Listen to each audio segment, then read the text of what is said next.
मी अंबाबाईच्या देवळात जाऊन येते. सत्य जोवर घरी येत नाही तोवर मी तिचे पाय सोडणार नाही. आत्या, आपल्याच बरोबर का होतं असं? सत्याने काही कमी दुःख भोगले त्याच्या आयुष्यात, तर आता हे आपल्यावर खूप मोठा अन्याय आहे हा. देवाच्या देवपणाला हे शोभत नाही. मी आज त्याला खड जाऊनच विचारणार आहे. आत्या प्लीज तुम्ही जायच्या आधी मावशींशी एकदा बोलून घ्या. कालपासून कोणाशीच बोलल्या नाहीयेत त्या. कोंडून घेतलंय स्वतःला रूम मध्ये. तिथे आपल्या डोळ्यातले अश्रू थांबत नाहीयेत आणि त्यांच्या डोळ्यात एक टिपूस पण नाही निघालाय. तुम्ही प्लीज एकदा त्यांच्याशी बोला ना, नाहीतर आतल्या आत घुसमटत राहतील त्या. मी बोलते तिच्याशी. अगं सत्य म्हणजे तिचं जग आहे. सत्याला काही झालं ना तर नाही, पण मी का असा अभद्र विचार करते? सत्याला काय बी होणार नाही. आणि या देवाला मी देव मानावं असं वाटत असेल ना, तर आपलं सत्य नक्की.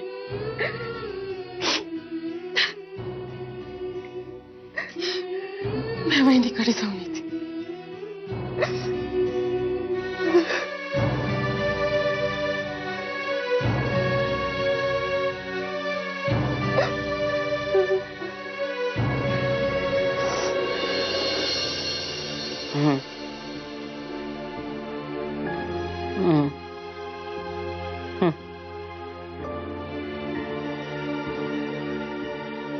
वहिनी, आपण नंतर बोलूया. चारुवन चालेल. हो. कुणाशी बोलत होतीस?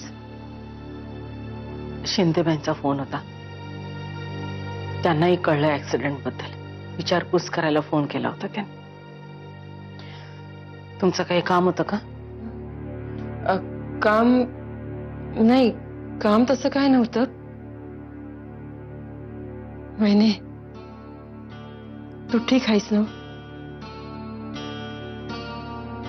काय विचारताय तुम्ही? नाही म्हणजे सत्याची बातमी कळल्यापासून तू गप आहेस. जे घडतंय त्यावर बोलणार तरी काय? तसं नाही वहिनी. हे बघ, सत्य परत येईल. जगात देव असेल ना तर सत्य सुखरूप परत येईल. तू नका काळजी करू. मी नाहीच करत आहे त्याची काळजी. माझा देवावर पूर्ण विश्वास. हे बघ वहिनी, तुला रडावंसं वाटत असेल ना तर तू मोकळी हो. तुला जर आमच्याशी बोलावंसं वाटत असेल तर बोल.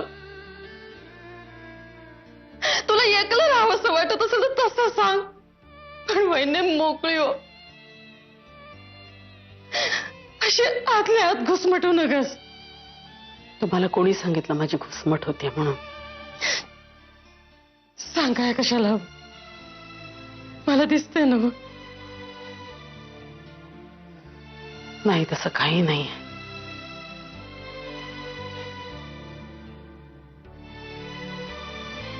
एरवी सत्याच्या बाबतीत काहीही घडलं तरी माझ्या डोळ्यात गंगाजमुना उभ्या राहतात. आणि आज त्याच्या बाबतीत एवढी मोठी गोष्ट घडलीय आणि तरी मी शांत आहे. तुम्हाला आश्चर्य वाटणं साहजिक आहे. पण ठीक आहे, तुम्ही म्हणताय तसंच माझा देवावर पूर्ण विश्वास आहे. सत्या येणार आणि सुखरूप परत येणार. आई अंबे, असंच होऊ दे. आई,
मंजिरी,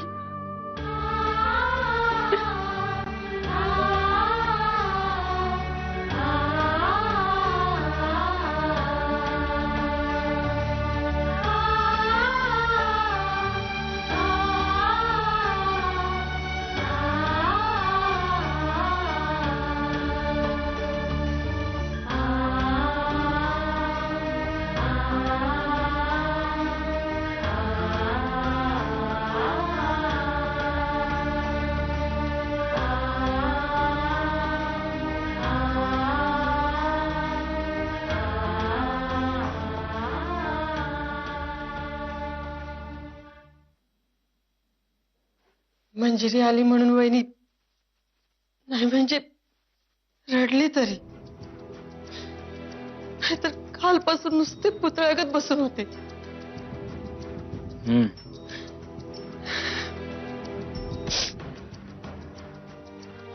विहंग, तुम्ही पोलीस स्टेशनात गेलतात ना? मग काय म्हणले पोलीस? त्यांचा शोध सुरू आहे, सापडेल सत्यजित. अरे पण गाडीचा फार चेंदा मेंदा चालताना. आत्या, चमत्कार होतात. म्हणजे आपला सत्य आपल्याला परत पाहिजे असेल तर चमत्कारच घडला पाहिजे का? त्या आपल्या अशा विचार करण्याने सत्यजित परत येणार आहे का?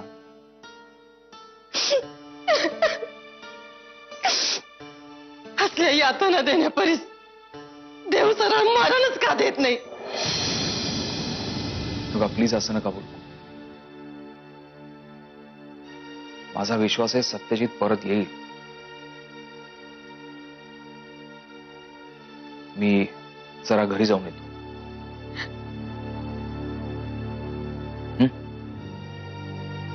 विहंग, हा? एक विचारायचं होत. काय? नाही म्हणजे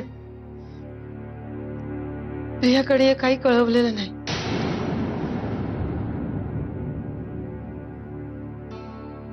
नाही म्हणजे कसं करायचं? तिला कळवायचं का? म्हणजे असले समजे निर्णय वहिनीच घेत होते, पण आता तिचंच असं झालं म्हणलं. हे बघा आत्या, बाहेरच्या माणसांना कळवायचं की नाही हा सर्वस्वी तुमचा निर्णय. त्यात मी काय बोलणार? अरे पण प्रियाला तर कळवलं पाहिजे. मी खरंच काही नाही बोलू शकत या विषयावर. येतो.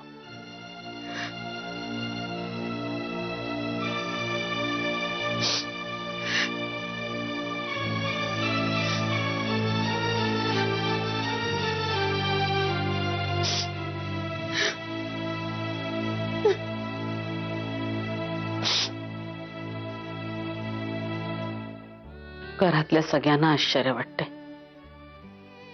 एवढं सगळं घडूनही मी शांत कशी? सत्याचा जन्म झाल्यापासून असं कधी वाटलंच नाही की असाही क्षण माझ्या आयुष्यात येईल की माझ्या सत्या या जगात नाहीच आहे. असं वाटत राहायचं की बाकी काहीही झालं तरी सत्य राहणारच आहे माझ्या बरोबर, माझ्या आयुष्यात, माझ्या सोबत. त्याला गृहीत धरूनच चालले होते मी. ते आत्ताही आहेत आई, काही झालेलं नाहीये त्यांना. असं बोलून किती काळ दिलासा द्यायचा आहे आपण स्वतःलाच? असं नाही होणार. कदाचित आत्ता पुढच्या तासाला कळेल त्यांच्याबद्दल काहीतरी. बघूया. मी म्हटलं होतं मंजिरी तुला, तू कवच आहेस त्याचं. तू जर त्याच्या आयुष्यातून गेलीस तर त्याच काही खरं नाही.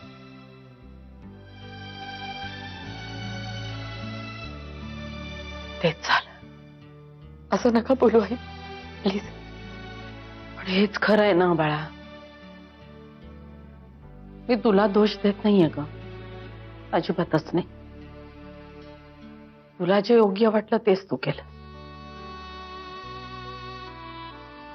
सत्यजित जर तुझ्या आयुष्यात नसेल तर तुला दुसरं कोणीतरी सापडेल तुझ्या आयुष्याचा मार्ग चालायला. मला माझ्या सत्याशिवाय पर्यायच नाही ग. असं कसं बोलू शकता आई तुम्ही?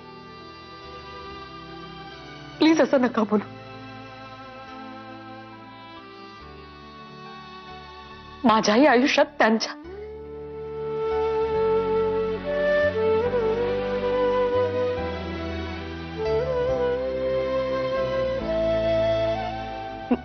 म्हणजे मी कधी विचार नाही केला तसा. असो, आता आपण कोणीच काहीच बोलून काहीच सत्य होणार नाही. पण माझ्या सत्याने मला परत यायला हवं. त्याची स्वप्न पूर्ण करण्यासाठी तरी त्यांनी परत यायलाच पाहिजे. काय झालं असेल त्याचं? काय वाटलं असेल त्याला? अपघाताच्या या क्षणी काय वाटलं असेल त्याला? किती तळमळला असेल त्याचा जीव तुझ्यासाठी, शुभ्रासाठी. आई आई आई प्लीज प्लीज असं नका बोलू. मला खरंच नाही सहन होते. माफ कर बाळा.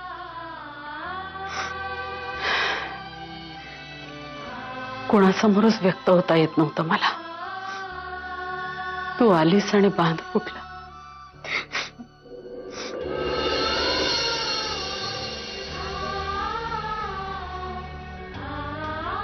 काही होणार नाहीये त्यांना, काहीच होणार नाही. येतील ते परत.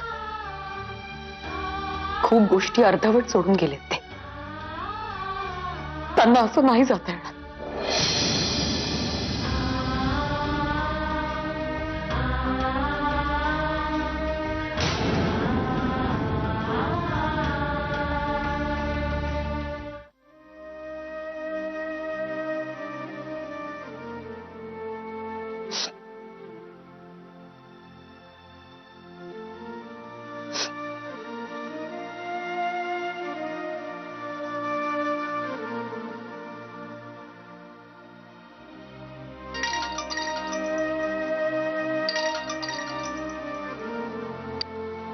हाँ हेलो.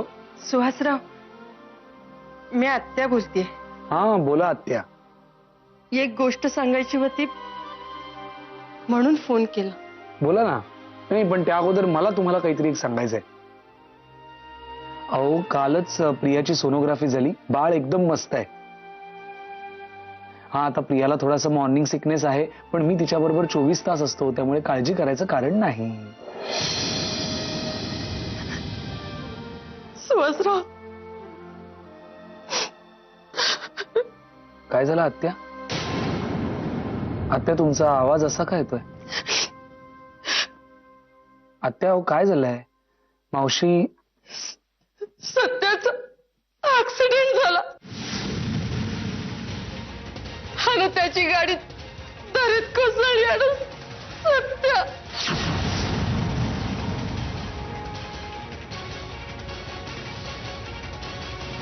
काय? कधी झालंय? आणि सत्यजित भाऊजी म्हणजे नेमकं हे? सत्याचा काय बी पत्ता नाही.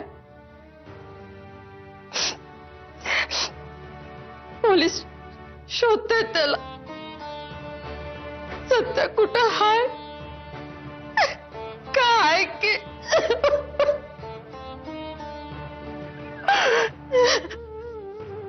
आत्या आधी शांत व्हा तुम्ही. आत्या. सुहासराव, ही गोष्ट तुम्हाला आणि प्रियाला सांगावीशी वाटली म्हणून फोन केला. पण बरं झालं फोन तुम्हीच उचलला म्हणून. मला ठाव आहे प्रियाची अवस्था लई नाजूक आहे, पण तिला या फोनवर सांगण्यापेक्षा तुम्हीच तिला समजावून उमजून सांगा. मी बघतो ते. मला सांगा आधी घरी सगळे कसे आहेत, म्हणजे मावशी, आजी, गौरांग. श्वास निघून गेल्यावर माणसाची अवस्था कशी असते सुभाषराव?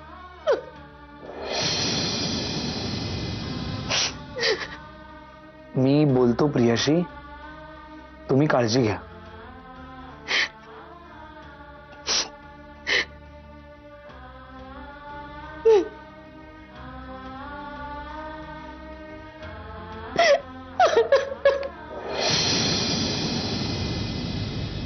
कोणाचा फोन होता?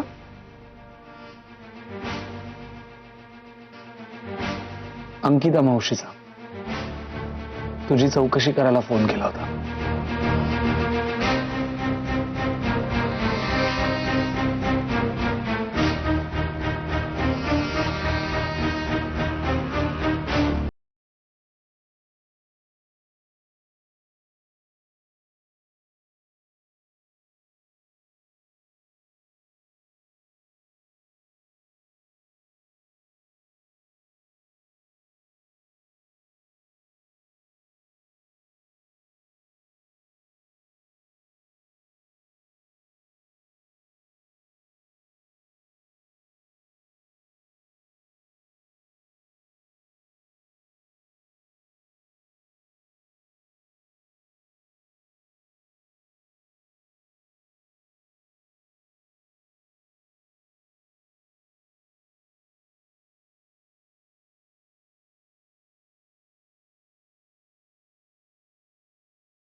या अशा अवस्थेत मानसिक ताण बरा नव्हे. माझ्या परीने मी प्रयत्न करतोय वहिनी, माहितीये मला, पण मलाच कोलॅप्स झाल्यासारखं झालंय. वहिनी, दादा जर परत नाही आला तर? जे कधीच होऊ शकणार नाही त्याबद्दल का बोलतोय आपण? येतील ते परत. आपण असा विचार सुद्धा करता कामा नये की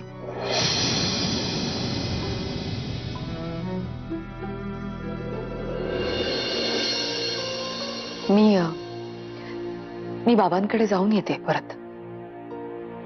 शुभ्रा एकटी आहे ना सकाळपासून.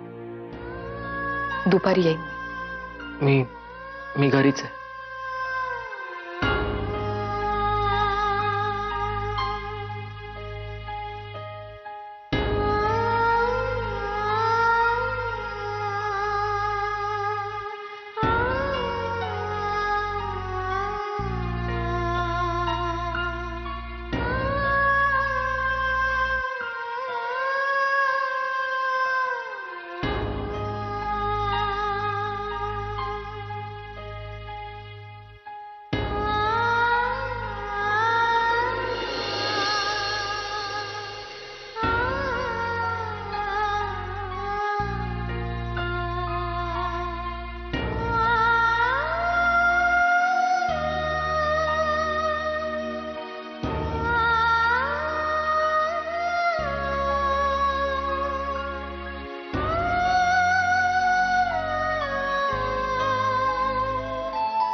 तुझी दिन रात झरे जणू घन हा सुखाचा सांग